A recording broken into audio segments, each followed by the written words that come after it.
いじゃない？ 1 分05秒出てるよ。永井さんですね。永井さんも BB エコクラスで活躍中です。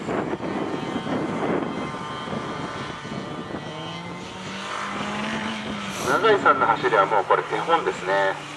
皆さんの手本として見てもいいと思います。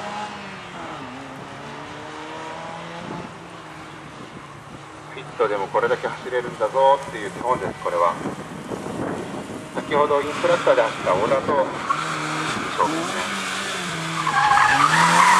小田君は今日急で帰る予定でしたが、楽しくて帰りたくないって言って今旗振ってるんじゃないかな。本当は家に帰って勉強をしないとならなかったんですが、楽しくなっちゃいました。深夜2時過ぎの深酒みたいな感じですね。楽しくて帰りたくないって後悔するん